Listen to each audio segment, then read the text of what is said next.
should have one of those things. Yeah, like Episode 1. Hi, and welcome to episode number 1 of Nothing Else Matters. I'm Care, and here is my beautiful first guest, Heather Sayan. And we're just going to come here today and we're just going to start talking organically about stuff that matters, and we'll just see what happens. And we know you're there. We know on the other end of this camera there's you, and that space and time is just an illusion. So even as we're here now talking, you were there listening. And we really appreciate you. Thank you for being here. And we're just going to start talking about something, I don't know. What should we say? What do you want to talk about? What matters to you? What matters to me? That's a really actually interesting question, Tiffany. Yeah, isn't it? It's a big one. It's a broad one. Yeah, it is. It's a broad stroke, for sure. Oh, I think human connection matters. Yeah, Human very connection important. is like it all boils down to, because everything else is just white noise. Stuff. Just stuff. The stuff is white noise. Yeah. Because if you thought about when you get to the end of your life, and you're there on your deathbed, not to be depressive, but what's going to matter? Is it going to be, I had these clothes, I had this car, I had this house? It's like, that doesn't matter. No. It's like all the memories, I think, would come flooding back of all the people more than anything, and all the experiences, which might contain stuff as well, but mostly it's people. It is. Like each other. Yeah. So when something big happens in your life, like you get news someone's died, or, a big crisis event to do with someone you love, everything else just drops away. Everything in that moment, gone. Nothing matters in that moment other than your interaction with that person or the people around you, that connection that you have with other humans, with yourself, with the divine. Yeah. That's all that matters. And when, if it's something tragic, that feeling that you get right here, in the solar plexus, that sort of dread, the drop, the hole, that's so impacting. Or if it's something wonderful, though, I feel that more here in my heart space. Yeah, totally. You feel that expansion. Yeah. So it's interesting, That isn't it? is really interesting, actually. Yeah. The negative sensations of emotion are definitely felt in the gut, and the more positive emotions are felt from here as an expansion. And the other stuff's like a soccer ball with dread and anxiety, and sits in your stomach, doesn't it?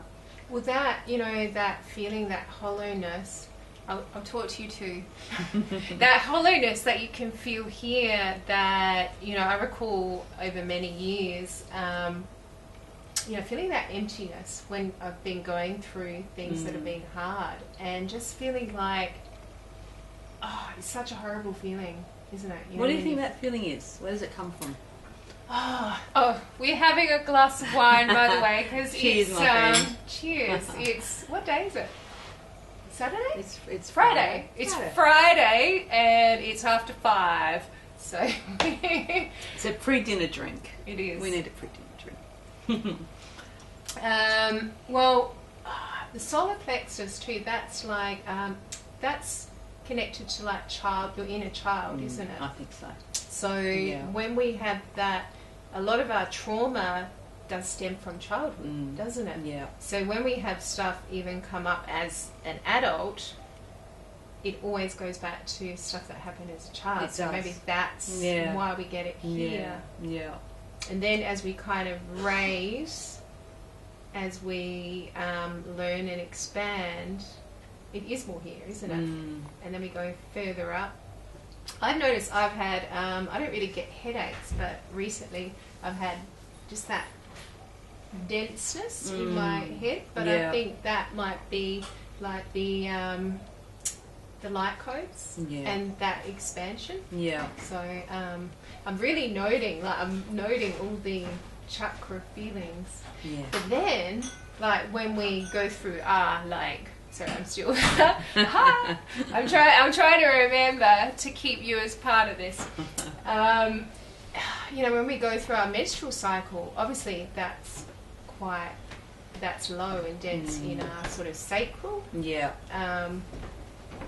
So it's really interesting when you feel that, and the sacral is more primal, and that's the procreation. Isn't it so interesting when you really get into it? It is. It's an interesting time for me at the moment because I'm right at the end of my perimenopausal stage, and it's like my emotional self has been very interesting to live with. Yeah. How has that been? Like, what have you noticed? I've noticed, aside from the physical symptoms of no sleep for probably 3 years, and immense hot flushes, especially at night. So that's what kind of wakes me and keeps me awake, which I don't actually find all that unpleasant because I hate being cold. So I've really enjoyed hot flushes. Winter, it's been great. Like, I've hardly got the fire on this winter. It's like, well, have I not got the fire on this winter? It's like, oh my God, I think I'm actually having hot flushes. It's heating the whole house. Who needs solar? Just come sit by me and you'll feel my heat radiating off me. Wow. But aside from the physical symptoms, I think it's just that thing of, each month when you're menstruating, you have that magnifying glass over your life pre-menstruating. It's like all this intensity of emotion each month. Well, it feels like it's there all the time. That giant magnifying glass is constant. It's not just at that time of the month, because the time of the month is changing. Sometimes it's, weeks apart, and my cycle's always been regular. Now it's not. Is yours on the new moon or the full moon? It's changed over the years, but for the most part, it's on the... When I was in sync with the universe, it was, let me just remember, new moon. New moon. Yeah, we bleed with the new moon when we're in sync with the universe, and we're ovulating at the full moon. I found that, and I didn't know until I think, a few months ago you said something. I think it came up, and I went, I don't know. And then it came up, and I'm like, oh, it is the new moon. But I didn't really think about that, and I didn't think to connect it. But sort of noticing these connections with the moon cycles. Yeah, it's massive. I remember when I went to India, that was a beautiful yogi in India was talking a lot about being in sync with the moon. And she would say that we often think that we should be menstruating with the full moon because of the cray-cray energy, but it's actually the full moons, the intensity is when you're ovulating. And when we're fully in sync with nature, we will be ovulating with the full moon and bleeding on the new moon. So how does it affect us when we're on the pill? And I don't know if you know that old trick I remember one of my girlfriends teaching me where you skip a certain one and you can just skip your period. Oh, really? Or something. Like, I haven't been on the pill for years because I don't like it. It doesn't agree with me. No, I'm the same. I never could do it. I tried, when I was very young. And I think I was on it for all of a few months and just went, this is not for me. This doesn't feel natural, doesn't feel normal. Yeah. And that's what I'm thinking is when we try and manipulate the cycle and not go with our natural cycle, that could be dangerous for our body. It's like you're resisting what is. It's interesting. It's not natural, is it? No. To have a forced cycle. No. According to a packet of tablets rather than according to your body's needs or the moon or the from the season. Pharmaceutical company who have our best interest at heart. I won't go there right now. But isn't that I just thought it was normal to go on the pill. Everyone says you just go on the pill. That's what you do. That's what you do. But it never agreed with me, and I remember after I had Mia, and none of them worked, and it wasn't, I had a constant period, which is not very nice. And then I had this one. I know there's the coil. I didn't want that. That seemed too permanent. There was one they could put in your arm, and I'm like, oh. Yeah, and then there was this one which they could inject in your butt, just here. Really? Well, no. Is that like a 3-monthly injection? Something like that. that. I remember hearing about that. Yeah. And it was horrible. Like, I got so depressed. I felt so sad and depressed. And there's nothing I could do but allow it to wear off. My doctor diagnosed me with postnatal depression, but I don't think it was that as much, because it just coincided with that, just too coincidentally. Yeah. And I just remember I would just cry. I didn't want to be here. Yeah. I wouldn't I remember be that here. phase of your life. Yeah. I can remember that. Yeah, that's right, because we were drumming at the time, weren't we? Yeah. It was horrible. I was so down. I don't think I'd been so down in my life. Yeah. And then it wore off, and then I felt better. But I'm like, what was that? Yeah. What was that? Did they mix up the vials? It was like, contraceptive or depressive drug. Oh, God. Crazy. It is crazy. Hey, you know what? If we can segue for a minute, because I just thought, I really want to talk about this, is earthships. Because that's very relevant. It is very relevant. Very. Yeah. Because Heather is buying land and she's building earthships. And if you have not seen earthships, look them up. They're just beautiful creations, and they're what sustainable. What's eco? Self-sustainable, solar passive, environmentally friendly, using up recycling materials that would otherwise just end up in scrap yards, like tires. Yeah. And they do walls and things out of cans and bottles, and they are exquisite. Basically, if you love gardening, if you love plants, it's like kind of living in a terrarium, basically, which is why it's so attractive to me. But yeah, they're really incredible. Very excited. It's exciting. It's kind of a little bit daunting. It's a big project coming up, but daunting's okay. Yeah. It's not about not feeling the fear. It's about feeling the fear and going with it anyway. Yeah, moving through it. So it's kind of it's time. For me, the other side of 3 kids and living in a big 4-bedroom home, that I don't need to be in a house that big. It's time to scale down my footprint on this earth and create something that's a beautiful example of how I believe we can and should live on this planet. Because nothing makes sense. It never has made sense. The way our houses are built, we never face our houses to the sun. We face our houses to the road. The road's like this. So our houses are lined up facing the road. Yeah. Tilt your house, have your windows in the right spot, have the right walls and the right insulation and everything like that. You just completely take away the need to heat and cool your house, because the sun will do it for you, if it's built in the right way. So it's exciting. It's exciting, and to be off grid excites me a lot. Yeah. To not have bills of electricity or water and not be reliant on anybody but myself and my own setup is very exciting. Can you imagine if we all had that? Can you imagine if we all had earthships? And they are beautiful. Yeah. Like, I'm not overly sold on the matchbox houses, the brick veneer, and they're so gutted to go to now. It's just crazy. There's not enough space. Like, we're not meant to be, we're social creatures, but we're not meant to be that close. It causes problems with people. But we haven't become social from living with our gutters touching in these housing estates. No, we've become antisocial. There's nothing sociable about that. Like, nowadays, who knows their neighbour? Who pops their head over the fence and says, have you got a spare bit of sugar? Run out. Like, who does that? No one does it anymore. Like, people used to do that. Honey. But they don't anymore. So people live in these boxes, very disconnected from the people around them. It's insane. In my reality, I find that insane.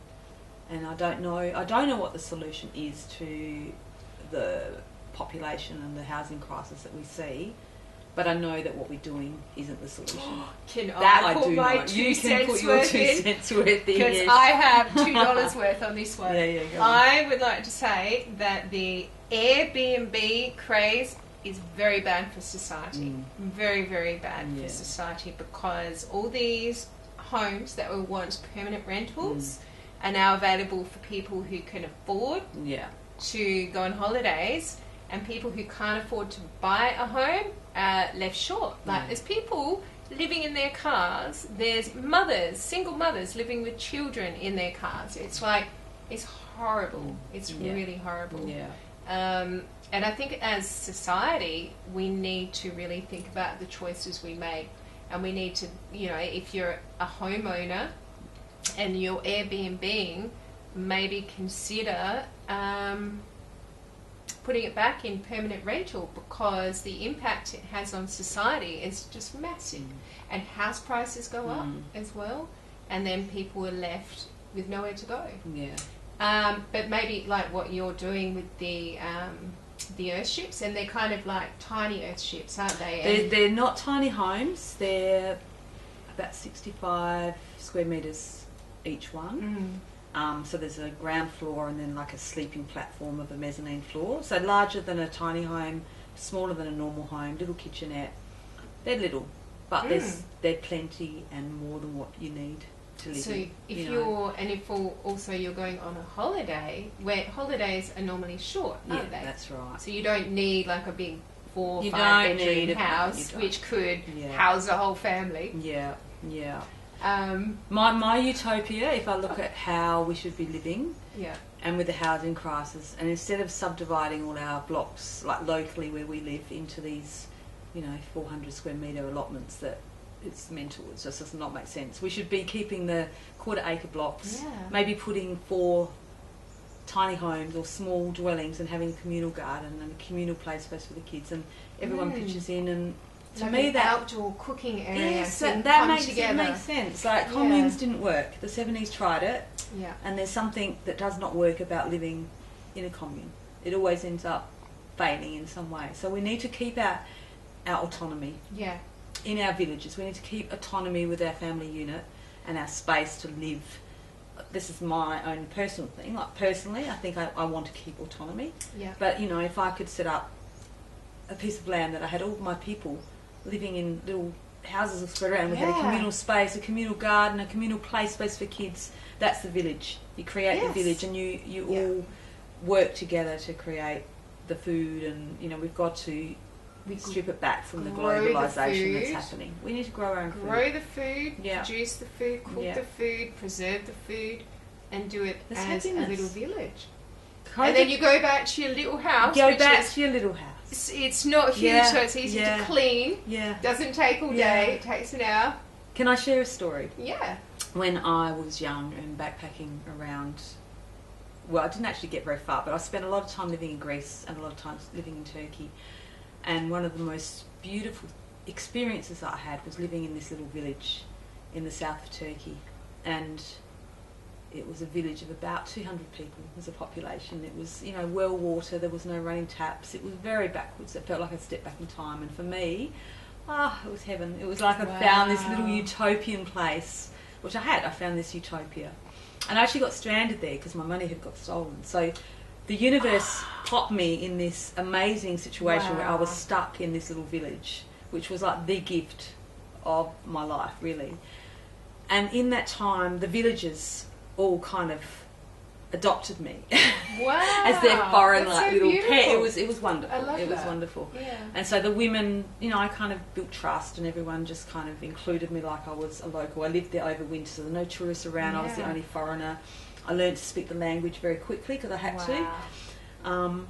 Not that I spoke very well. I spoke very villager Turkish, but I did learn to speak it. And one of the things that the village would do is the men used to have these tea houses. So the men would go play cards, play backgammon, and speak man business, whatever that was. But that was their mental health thing every day. Actually, the men got to do that, and the women once a week, from kids through to the elderly in this village, the women would get together and they would go to someone's house that was big enough to sit them all around, be squished into someone's lounge room, and everyone would bring whatever vegetables, whatever meat, whatever things they had You would bring your own things, and we'd sit there, we'd peel potatoes, we'd peel carrots, we'd chop vegetables, and there was a giant cauldron in the centre of the room with a little fire underneath, and we'd make a giant thing of stew or casserole or whatever it was.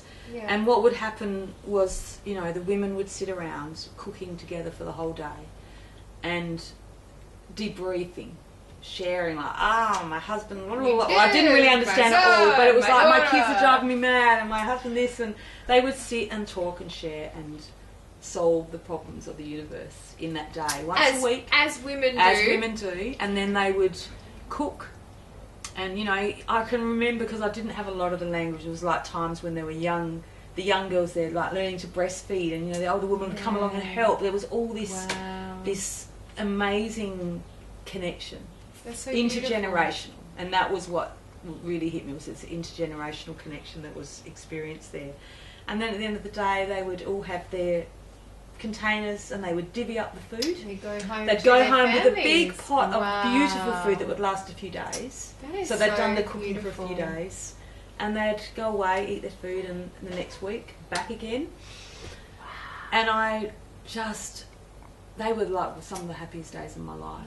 Experiencing it was such an honour to be a part of that, and that's, I think, what's been lost in the West, that connection. And that's the utopia. It's not like it's not a really hard thing to get to, but can you imagine, I don't know, since COVID I've got like a beautiful group of friends, and every now and then, quite often actually, through the last year of my life, be like, someone say, let's come round to mine on Friday night, bring a plate. Everyone brings a plate, so it's not stressful on one person to produce the food. Bring a plate, we'd have a potluck dinner, sit, chat, unwind, share, and everyone would go home and have these full hearts of just like, so lovely. I love those potluck dinners. They're so...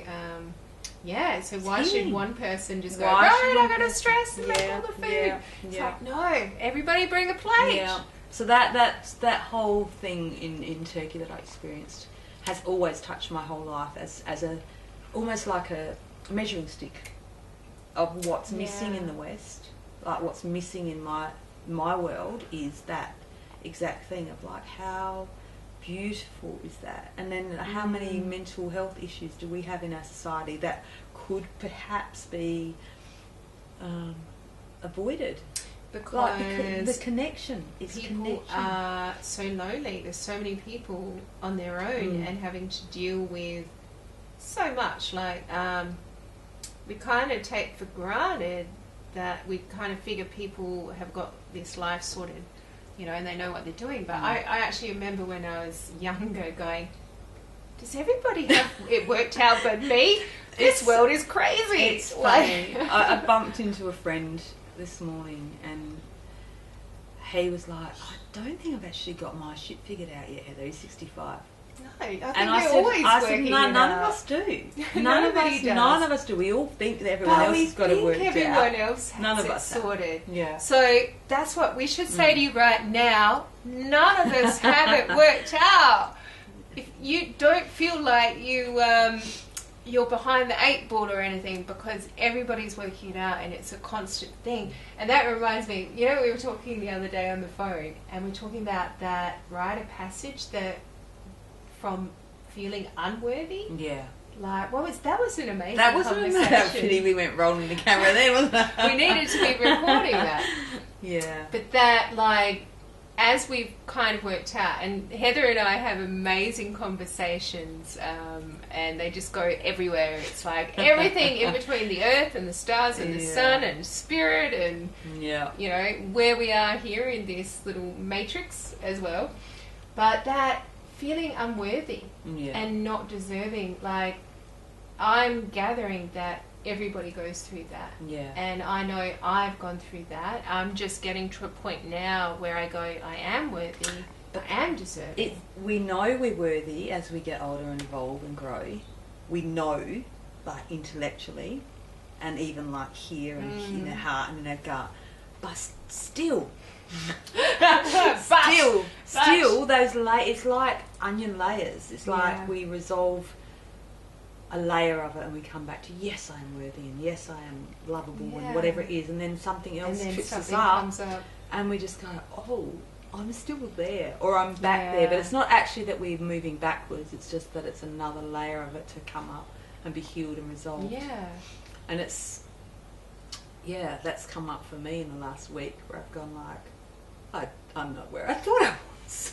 I've still got more layers of this belief system, this antiquated belief system that doesn't serve me, that isn't, it's nothing but a story, but it's a story based on trauma that comes up. It's a theme that comes up in my world, and it's very real when it comes up.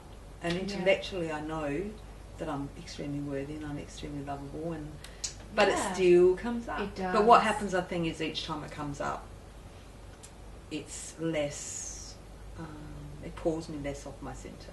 I can look at it in a different way. I don't get all absorbed by it and get consumed by it and take months to come out of it. It's fall in that pit of despair. Which I used to. Yeah. Many times over. I know. But nowadays it's like, it might be a moment, and it's a fleeting moment that passes, and it's a physical feeling in the body, and it passes through, and other times it might be a few days still. Yeah. And then I come out the other side each time more empowered, more knowing. And trusting. as you go through it, like you have to go through it, you can't go around it, you can't go over it. Is that a kid's song? It It's, it's a book. It's going. We're going on a bear hunt. That's the one. Can't go over it. Can't go under it. Can't go around it. You have to go through it. Like when we are brave enough to go through something, it does, like, it's facing fears, and then the fears do fall away. Which can be super uncomfortable. Oh, yeah. And to sit in something that doesn't feel nice is sometimes excruciating. Let's face it. It can be absolutely excruciating to sit in something without turning to a glass of wine or to numb it down. We're not doing it. This is a pre-dinner thing. I think it's just for dinner. Yeah. But like to sit in an emotion that feels uncomfortable can be challenging.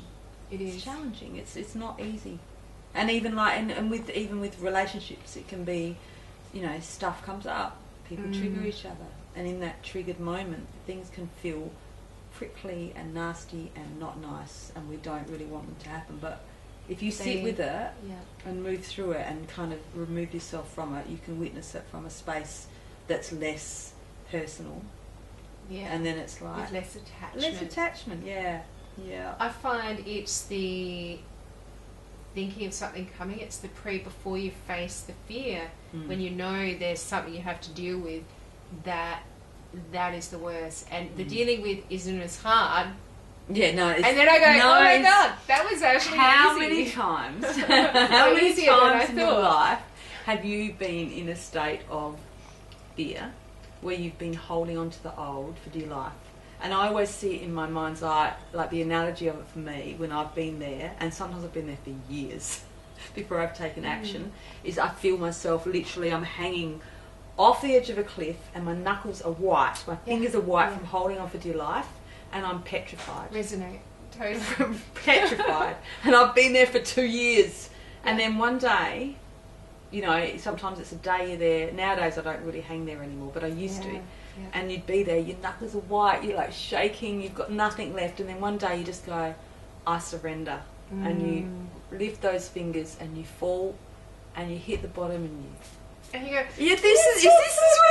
this is what I've been avoiding all this time. Because and when you hit the bottom, there's only one place to go. Up and out. Up and out. Yeah. The pain isn't from hitting the bottom. The pain isn't from arriving. No. After letting go that hurts. It's a non-letting go. It's the holding on. The holding on. That's the holding on. It's like, knuckles are white. Feel the tension. Feel the burn. When you're hanging on to something. I've done that more than a few times, and I've gone like, just remember, it's just the letting go. Once you let go, it's fine. And it always is. It's the painful part is the time when you can't let go, won't let go. Because you're so attached to something that sometimes has been. It's the attachment, but it's also the fear. The fear. Well, for me, the unknown. It's like what's going to happen if I let go? What's going to happen? Well, you might fall, Yeah. And then, as Heather said, you'll brush yourself off. Yeah. And get back up. I've had a little bit of that in the last year. I'm going through a lot of change. Yeah. A lot of change. And it's exciting. It is. Super exciting. It's exhilarating. But at the same time, it is a little bit, at times, scary. I'm letting go of everything I've always known to sell up, buy a paddock of land and create a beautiful paddock. Yeah, but it's still a paddock. At the end of the day, I'm letting go of everything I know to jump into the unknown. And it's taken a process to get to the point where I was ready to let go. There was a little bit of time of that cliffhanger for me, not too long. And even every now and then I'm still like trying to grasp and hold on. But ultimately, but you know, like, this has been calling you, and I know it has. It's like, and if you don't answer this call, it's going to keep. Firstly, keep calling, but you'd never, like, imagine if you never answered it. Imagine the regret. I can't ever have regrets. No. I will never regret trying something and failing. I've tried things and failed many times over in my life, and there's no regrets around that. I don't actually have any regrets, but I would regret. I know myself well enough that if I didn't do what my heart was telling me and didn't trust in myself enough, I would forever just be going, what if? I don't want to be on that deathbed and going, what if I tried or let go or trusted or surrendered enough to go, if I let go of the ledge. Let go. And that's what I'm doing now. Here. You are Care. Care has been talking about this amazing concept for a good year to me. At least a year. And probably a year in my head. A year out loud to me, and here we are. Wow. Jumping off letting go and surrendering and trusting that it is what it is. So. I could not think of anyone I would rather have as my episode number one. Like, especially because every time we talk, it's just the conversation just flows, and just, it's not like when we talk we have an agenda. It's just we kind of go through so many things, and it's all about life and expansion. And, it's always expansive. Finding our greatest path and being our greatest self, and that's what I feel like. Nothing else matters. Like nothing else matters except everybody, like you and you and you and you and you and me and you, finding ourselves in this world, and being who we're here, we came here to be, and helping each other. What else is there? There's nothing else. There is nothing else. The busyness of life that we can get caught up at, the distractions, there is that, but it's like that's not as important as helping each other expand and ascend and grow. And when we do that, we create a whole new world, because we're in this, at the moment, like, we're in this new earth shift. Incredible time of being on planet Earth. Like, oh my goodness, what times we're in. It's amazing, isn't it? Like, amazing. And this, at the moment, like, this new earth shift, so imagine two earths, sort of, let's think of them as trains, okay? Alright? So you have a choice. You have a choice of trains, right? And one of them is kind of still going the way we've seen it, with the control, the government, society as we know it, status quo, just, being a number, the social credit system, having to be part of the system. The other one is this beautiful, organic, earthy, wonderful, follow your dreams sort of life. And it's like, through our choices right now and through our mindset, we're making choices, like, whether we know it or not. Like, you're either going to stay on this one or you're going to move over to this one. So if you're watching the news, which is fear-based, if you're watching or reading content which puts you in a low vibration, if you're eating low vibration foods, eating junk food, drinking too much, I think moderation with anything, drinking lots of water, if you're doing looking after your body as your temple and your mind, you can't not come over to the new earth. You're going to come there, that's right, but whether you want to or not. It's going to happen in spite of yourself. But if people don't know that the way they're living their lives right now is putting them in one realm or another. They could inadvertently end up where they don't want to be. Yeah. So this is why we need to talk about this stuff. Like, Yeah. we should all be talking about it. Yeah. Because all our friends right now, they're making either conscious or subconscious, unconscious choices. Yeah. So we should talk about this all the time, especially now, because this split, we're like in it right now. Yeah. So I listened to something a while ago. It really struck a chord with me. It was around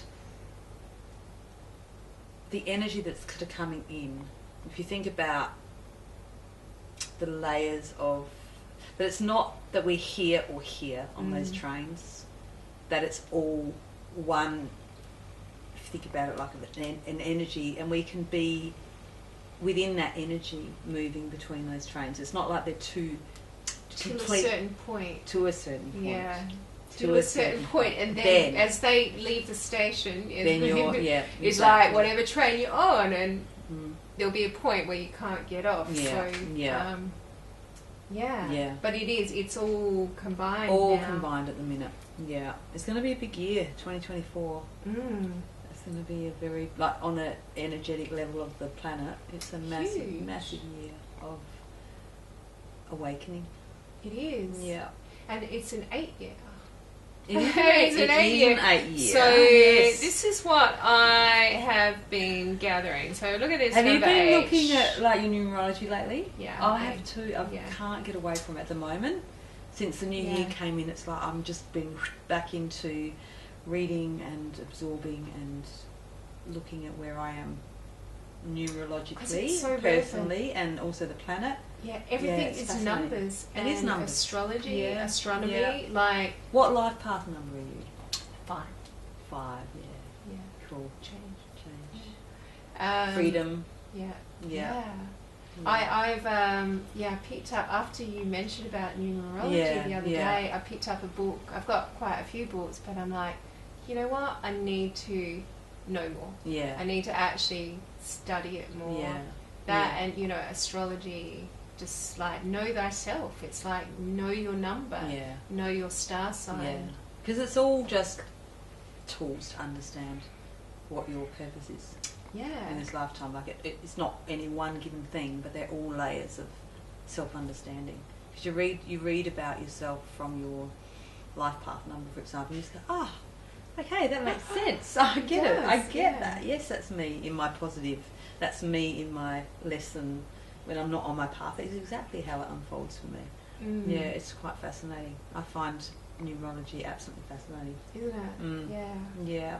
And what about your personal year? Do you know what personal year you're in? No, hang on. How do you work that out? So your personal year is your date of birth and your month of birth and the year we're in, all added up. Gives you your personal year. So what's your date of birth? 21st, 775. 21st and 7, that's going to test my brain here on the 21, camera. So 2 plus 1, 7 3 is 10. Plus 2024, 10, 12, 14, 18, 9. You're in a 9. Oh, you told me that the other day. Yeah, we actually. did do this. Yeah, You're in a 9. You're in a 9, which is all about endings. Letting go of what no longer serves will naturally... It's almost like I read the other day something that said it's like your personal year is the theme. What's the theme of the party? Like if you think of your personal year, so we're all going to the party, we're all living life, and you could actually go dressed as whatever you want. But if you go dressed in the theme of the party, you're going to actually fit in better, you're going to find the flow of the night better, and it's all going to be more comfortable for you. So the theme for you this year is endings, closure, letting go of what no longer serves, and making room for the new. But I thought that was last year's. Yeah, well, there's an overlap that happens too. Yeah. And we often in an 8 year are moving into that energy of a 9 year, and probably for you, your 9 year will involve more closure. And there's still bits to finalise for you, like things to, but you'll also be bringing in the new at the same time. That's as you move into the year energy of the 1 year. I can feel that. I can really feel it. Yeah, like and you feel it strong around the 9-1. That's like a really strong pull for you. 9 is like I do everything in 9s. Like every time, if I water my plants, I count to 9. Oh, do you? That's fascinating. Everything is 999. Also, Yeah. you know, the 369, apparently they are my lucky numbers, which I find amazing because I've always been into the 369. Do you know what my lucky number is? 22. Oh, that's a power number. And that's my actual life path number is 22. Wow. Which I didn't know that's before awesome. It was my lucky number. 22 has always been my lucky number. Because you don't break that down to 4, that is 22. Yeah, but it was my lucky number was 22. I never knew why. And then when I first got into numerology, which was probably 20 years ago, I'm a 22. I was like, wow, that's my lucky number. How bizarre is that? That is amazing. Yeah. Isn't it? Because a lot of stuff we naturally resonate with and gravitate to, and it might not be for years later until we work out actually why we do, and then we go, oh my god, it makes sense now. It makes total sense. Yeah, I do enjoy everything about numerology. It's actually really interesting doing your kids' charts as well, and like going, oh, that makes sense. That's their number, and that's their behaviour, and it's like astrology. It's, you know, you can take bits of it and leave bits of it, but ultimately it does give you a picture that makes complete sense. You know, like when I look at my kids' numbers and where they are and who they are on this planet, it's like, oh, absolutely, each one of them is their own number that makes absolute sense. It does, you know, that you couldn't interchange that and swap it around, it wouldn't make sense. It's like, yes, that's who they are, that's their path, that's their journey on this planet at this time. Their essence. And even like with astrology, like I'm a Cancerian, and you know, even that in the generalness makes sense, you know, homebody, you know, there's so many traits that I go yes, but then there's some that don't, but then we forget or don't know that there's also, but what's your sun? Well, my sun is in Cancer, but my moon is in Capricorn. You know, something's in Libra, this is in Aquarius. What's your north node? Because your north node's telling you in this lifetime what you're moving from, what you're moving to. That tells you a lot about who you are. Your north node. That's really interesting. Which I read about that a handful of years ago. Yeah, it's fascinating. It is. Yeah. So I've known for a while that I've been heading on my north path, my true north path. Yeah. And oh my goodness, I feel it. Like when I made the right choices, I could just feel the shifting. It's like feeling that compass needle, which is like our emotions are like the compass needle. So the better you feel, you know you're heading on that true north path. And then when you start feeling not so good, you're off. So we can kind of navigate through our emotions and feelings. Like, well, how do we know that our higher self is talking to us? We don't all hear it as a voice in our heads. It's like most of us don't have that connection. It's a feeling. It's a feeling. It's a in feeling, the body. like, what is your body telling you? Because your body is communicating from your spirit. Because the universal language is not English or Russian or German or, you know, whatever. It's feeling. Like, we feel it, we resonate, we vibrate, we have a frequency that we can feel, and that's how we communicate. It's like when I get my messages in that, it's so subtle. It's so subtle. It's not like a voice in my ear going, go here, do this, you know, this is what's happening. It's just a knowing. Yeah, it's a knowing, and it is very subtle, and it can easily be missed if the white noise is too loud, which is why you stop and meditate. But it's so true. It's not like I've been teaching different forms of meditation for 20 years to different people, and I always say, you're not going to get a lightning bolt down from the sky that hits you on the head. Whoa, everything's answered and you know everything. It just doesn't happen like that. No. Well, not to me and for not to anyone. Maybe it can. Happens. Not to say it can't happen like that, but for the most part, it's a very, very, very subtle awareness that you tune into. Yes. It's subtle, and it's so subtle. It's a body sensation or a general feeling of the breath, how that's moving in and out your body. It's just an ease of the breath, or, you know, a feeling in definitely the gut is a big communicator. And the more you tune in and listen and kind of, like, you get an idea to go to this bookshop or something, or ring up that person, the more you do that, the more tuned in. Like, it's like the more you follow it, I've noticed, the easier it is to tune in. Yeah. So you've just got to creates more of the same, doesn't it? It's like, it's something so like this unfolding. It's one thing. Oh my god! And the more you're aware of it, the more it comes in. Yeah, it does. Because whatever you focus on grows. Like wherever we put our attention, it grows. When you were pregnant, how many pregnant people did you see pushing prams? Just everyone had babies. Yeah. So all you saw. All you saw was a whole world with babies pushing prams. It's like, because that's where your awareness was. Or if you're going to go out and buy a new car of a certain make and model, all you'll see is that car everywhere. And oh my god, where'd this car come from? It's always been there, but all of a sudden it's the only car you see on the road. And, you know, we started playing Spotto with the kids a few years ago. Yeah. You know, Spotto is, if you see a yellow car, you go, Spotto. And oh my goodness, like, as we started playing more and more yellow cars now, now I go, I've never seen so many yellow cars in my life.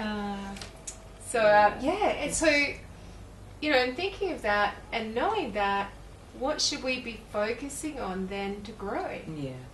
Like, what do you want to grow? Yeah. I know you could go, well, let's focus on money. We can, you know, we can all do that. I kind of like...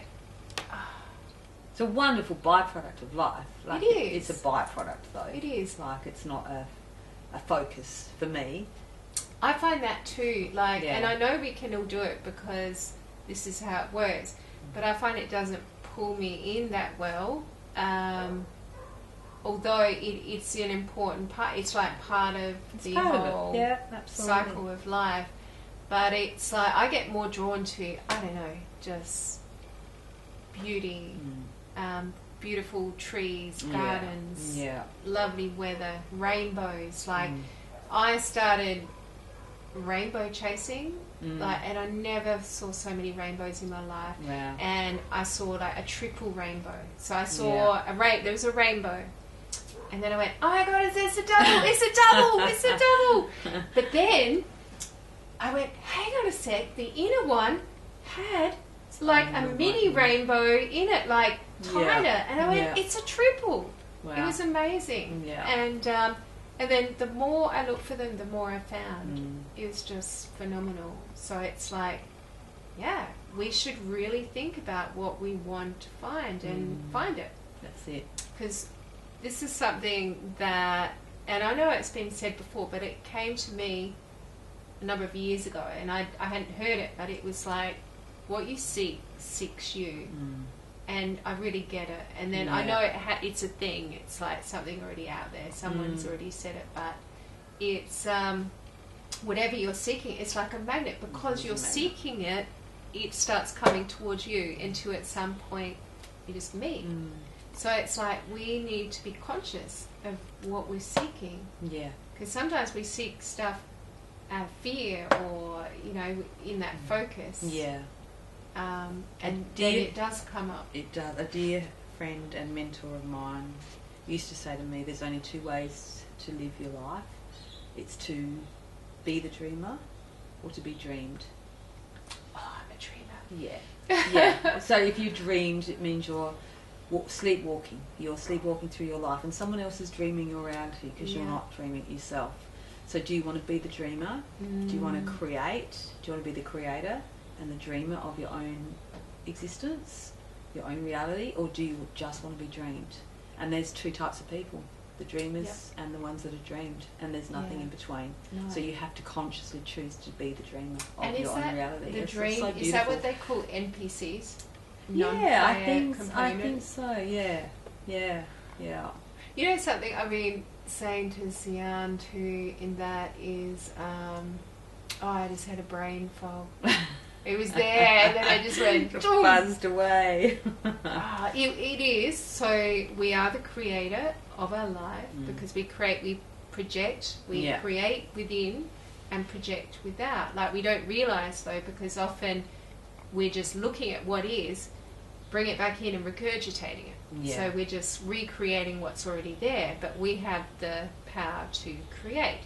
So in knowing that, and you're creating, you're like the writer of the movie and you're also the actor in the movie. It's like, are you creating and writing yourself as the star, or are you just like an extra? Yeah. Because often we don't realise, and we end up just putting ourselves in as the extra. Yeah, where that's so true. you can write it and create it like you're the hero, the star, you're the main person about how the story navigates. Where's the centre of the universe?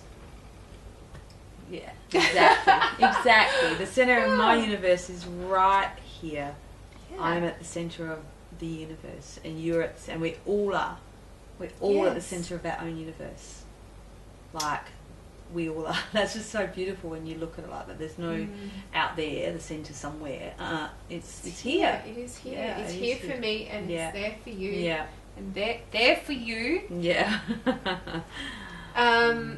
Yeah, but people don't know that so much. Well, a lot more people do. Like, there's a lot more discourse going on about, you know, spirituality, who we really are. It's amazing. Like, I've never seen so much content on YouTube, on Instagram. Yeah, it's quite amazing. And I haven't done TikTok. I don't know, have you done TikTok? Never done TikTok. I don't know. I haven't done TikTok. I'm not very tech savvy. And in fact, if it wasn't you, I wouldn't be sitting here in front of a camera for anyone else other than you, Care. But you're stepping me out of my comfort zone. I don't know. And I'm letting go of my fear, and I'm in a state of expansion expanding right now. So that's really cool. Thank you. Yeah. No, thank you. Thank you. Because from this, as being like, you know, this idea I had has been in my mind. You know, the seed was planted quite a few years ago. And I wanted to do it, and I talked with you about it, didn't I, for ages, and I'm sure at some point you went, she's not going to do it. No, I knew you would. I knew you would, because you are a creator, and you always have been, and you've stepped into your power in a whole new way. And now we're here. Now we're here. And now we're here, and I'm actually doing it. It's pretty special. It is. Way special. I look forward to being a return guest. Yeah, you will. When you've done this whole round of amazing people that you get on your show, and then you'll be like, I'm going to get Heather back and have another conversation. You could come back every time you say, I'll come around, set up the cameras. Oh, that's cool. Because this is why we're here too, is just this learning and bouncing off each other. Yeah. Because we can't do it all on our own. We can, but it's not as much fun. It's not as much fun. Like any, I don't know, sharing a sunset is quite exquisite. To share a moment in nature by yourself is beautiful, but to share it with, like to have that experience of something in beauty is just, there's a whole other level to it. So that, because if you're by yourself and say, it's like, I had the thought of fireworks, but then because people go, ooh, ah. Yeah. But if you're by yourself, would you still, ooh, ah, or do you need someone there to be able to voice your wonder and, you know, and the magic of lights? Or like with a sunset or sunrise, it is. It's exquisite on your own, but it doesn't even need to be spoken, but to share those exquisite moments with another soul there's another layer. It's like when you have kids and you have a certain love, you know, you love your child and you're watching them grow into the child that they become, and then you have your second child, and what I wasn't expecting was to feel that feeling of watching the love between my children is a whole nother, it evokes a whole different love in you to watch the siblings when they're young before they start to rivalry. Like when they're little, and to watch that love of your children loving each other as these beautiful beings on this planet, that evokes a whole different feeling of love in you. It does, yeah. To witness love in that way is there's a beauty that's different from your own expression of love. That connection, to know that they have each other. Yeah, it is beautiful. It is. Isn't It's it? a beautiful thing. Yeah, I love that. I'm just thinking, you know, reflecting, because I've got, you know, Siam's 23, Dion's 18, Mia's 11, and then Kai's 4. Just that, you know, the big gaps between them all, and just to have them all at these quite significant ages, I guess, too. Yeah.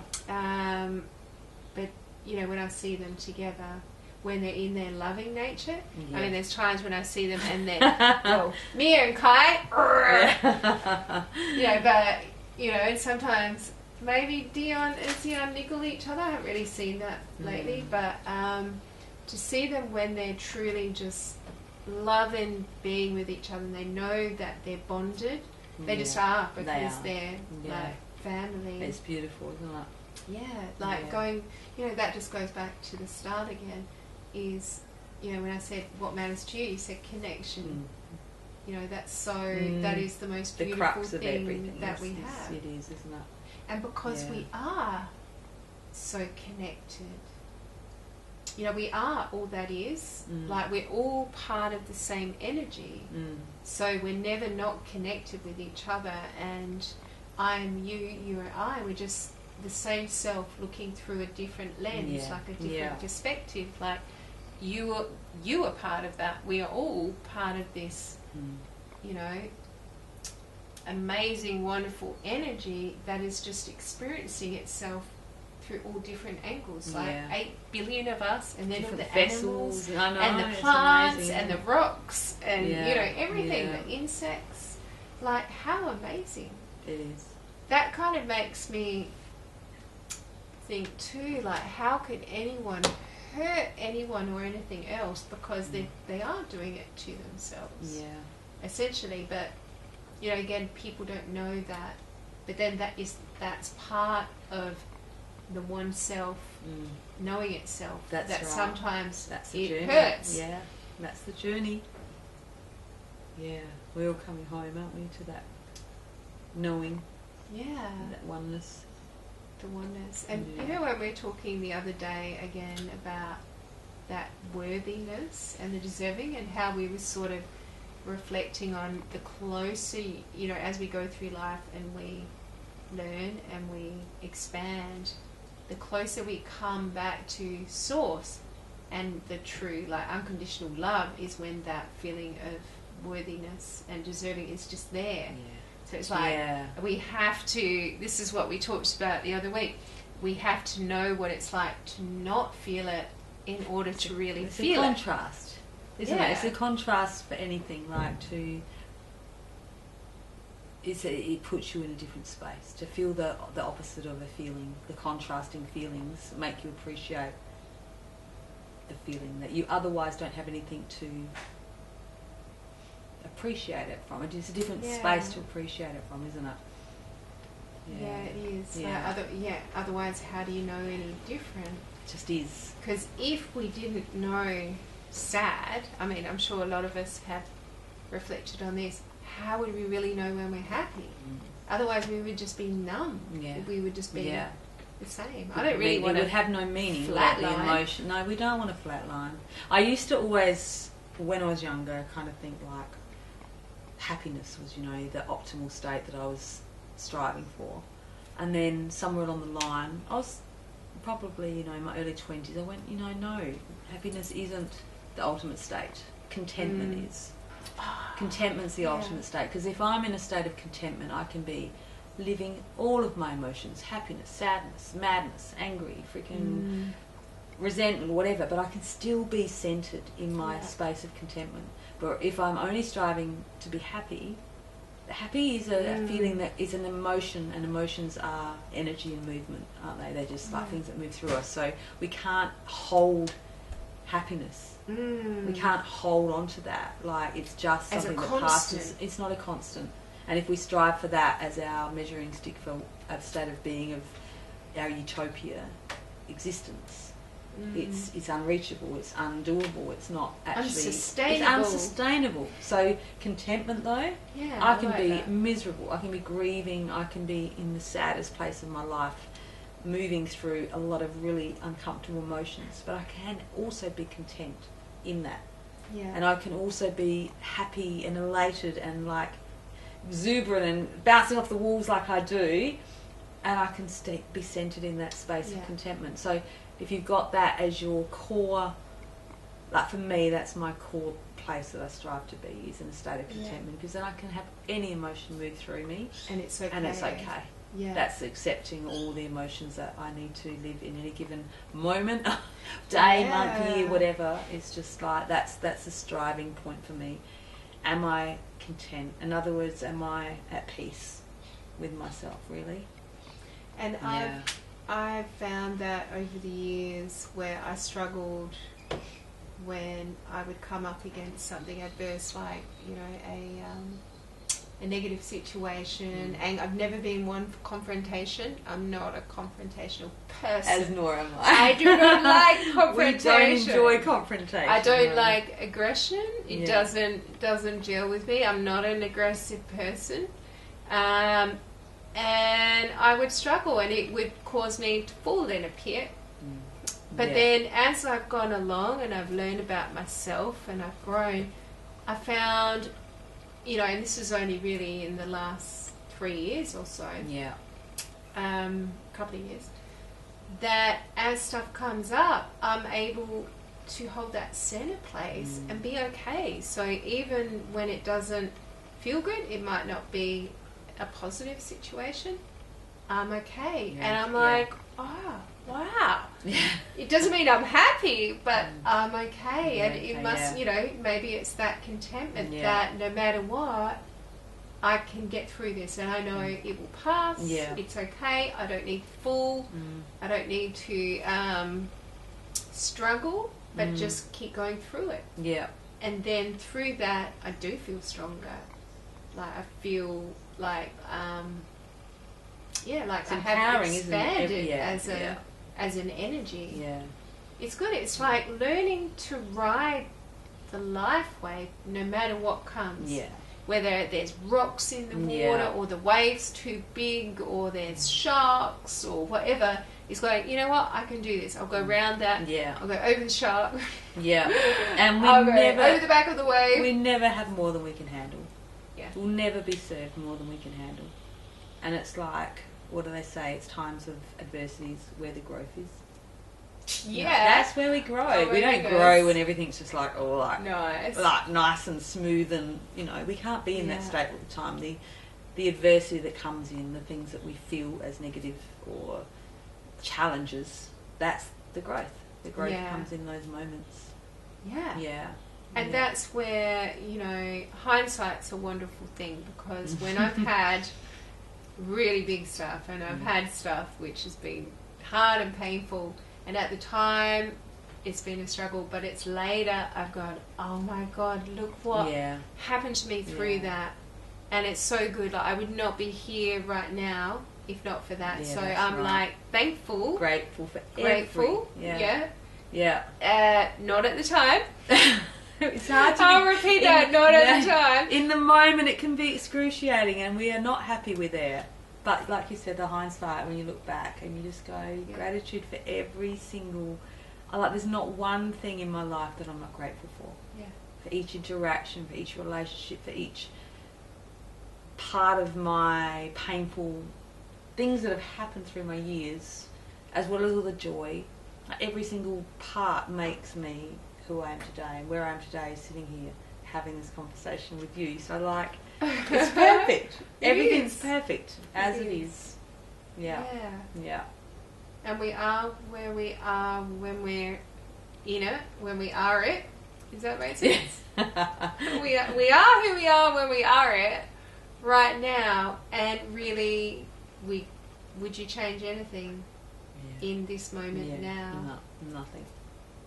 And that's the whole no regrets though, isn't it? It's like, do what you feel called to do so that you don't regret. Because that is, you don't regret trying something. Never. And failing. Never. It's only the never knowing.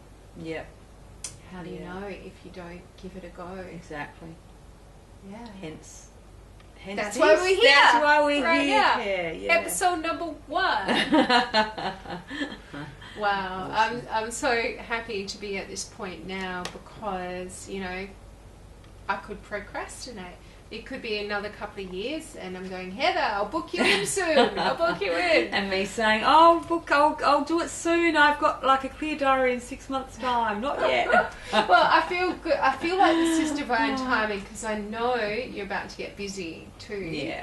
That to do this now, and then I feel like with your timing, with your house and the land and your project, it's going to be very hard to pin you down. I will try, but then at some point it'll slow down. I'll say, Heather, come back for another episode. And I'll be here. Yeah, this year for me is about, which sounds hilarious, but on a numerological level, this year for me is about slowing down. Wow. That's good. It's you're about, very fast. I'm very fast. Busy. I'm a fast person, and I'm always got something on the go. And I'm in a personal 2 year, which is there's patience. a lot going on. Patience. But I need to practice patience and tolerance and space around everything, and to just go because everything will be, and I can't push anything this year. I have to like sit in the stillness, even though everything will feel like it's racing past me, and I'm like trying to keep it. I need to not do that. That's my growth this year, and if I stay centered in that allowing space around everything that unfolds throughout the year, then I'll be dressed for the party. I'll be in sync with the theme of the year for me. And if I push against that, I'm going to have so much discomfort. I'm going to have a lot of discomfort if I push against that. And already that's presented to me. We're 2 weeks into the new year, and I'm like, yep, that's definitely my theme this year. Yeah. And it's like, knowing that helps me go, okay, breathe, space, it's all good. And that's why everything in divine timing. It's important to know the numerology, the astrology, because it does help if you know. If you don't know, it can be a struggle. But that balance too, because you have been so busy, it makes sense that you've got this coming into for your equilibrium. Yes. I was just not sure if I was going to be able to say that word. Right equilibrium. Yeah. And to get that balance, but then there'll come a point where you'll probably find, you'll be going faster, but not as fast as how you've gone before. Yeah. And then you can really enjoy life. Yeah. And, it's like having a cake and eating it too. Yeah. So you get to get stuff done, but you get to really relax and enjoy and immerse as well. Enjoy the journey. Because I do believe, people say you can't have your cake and eat it too. I disagree. I feel like you can. Well. Absolutely you can. You can have your cake and you can want your cake, and you can want to eat it too. You need to want to. Because you can always buy more cake. It's not like once you eat that cake, that's it. It's like you can have cake. There's an abundance of cake out there. And either make a cake or buy more. Yeah. Get a different flavour. I like cheesecake. Yeah, cheesecake's my favourite. Yeah. But I can't eat cheesecake anymore because I don't do dairy. I'm vegan. So is there vegan there's some beautiful vegan cheesecakes. Absolutely. Just cashew becomes your best friend. Nice. Yeah, cashews become a vegan's best friend when you want to do raw cooking and cheesecakes and the likes. Yeah. Oh, I'll have to try that. Yeah. I'll make one next time we do a potluck dinner. All right. I will bring That'd be awesome. my all-time favourite cheesecake for you to try. Wow. Do you need like heaps of cashews? I reckon in the recipe that I use, so the base would be things like walnuts, dates, coconut, and coconut oil, and that becomes like the biscuit base of the cheesecake. And then the actual cheesecake topping is probably about 1.5 cups of cashews, water. That's all right. Yeah, lemon juice. You blitz it up. Maple syrup blitzed up, and then my favourite at the moment is a chocolate and coffee combination cheesecake. Wow. Yeah. It's yum. Can you still have that at night time? Yes, because I use decaffeinated coffee. Okay. Yeah. I can't actually drink coffee because that just makes me kind of zing off the walls more than what I need. So I don't do coffee nowadays. I don't have it. Well, no, I have one in the morning, but I used to have like proper coffee, like ground coffee. Yeah. But now I've just got instant. Yeah. And then I get one of those, it's probably not good for me. But the ones they're like a latte or something. Oh, in the little sachets that you... No, they're not in a sachet. It's in a can. Oh, okay. I can't remember what brand it is. But it's sort of like, this is a latte one. Put in 3 teaspoons, but I only put in like 1 and a bit of instant coffee. Yeah. But it just makes it a bit creamier. And then I put a bit of honey in because I'm not sweet enough, apparently. But apart from that, I'm not into sweets. I don't really have desserty things often. It's pretty rare. Yeah. I'm sure, like, if you bought your cheesecake, though, you'd eat some. I would eat it. Next time. Cheesecake comes next time. Yeah. Yeah. But then roast vegetables, like tonight. So we were going to actually do this over potentially having dinner. But then it was like, oh, that's going to get messy. As we're eating, I've got parsley in my teeth. I need to put my lipstick back on. And then I set up here and I thought, you know what, we'll just talk and and then we'll have dinner afterwards. Debrief. And then we can just kind of laugh at ourselves. We can watch this back even. But, I forgot to put my candles on. I kind of set up, I love my bookcase. It's a beautiful bookcase. And I was going to put the candles on so they were flickering in the background, but obviously I forgot next time. But yeah. So I'm glad I set up here. This, nice. You know, I've got my central command with the computer. We got the computer, the HD cam, and the phone, and the little ring light. And I thought I'd just point. Last minute, I pointed that. Oh, nice. Lamp. No, it's a beautiful setup, beautiful conversation. Thank you. Yeah.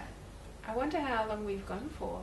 What time is Probably it? time to eat, I reckon. My stomach's saying it's dinner time. I think we've been going, over an hour. Yeah. Holy moly. I was like, let's You were try like, an what hour. are we going to talk about? How are we going to talk for a whole hour? Well, I knew we would. Like, you know we would.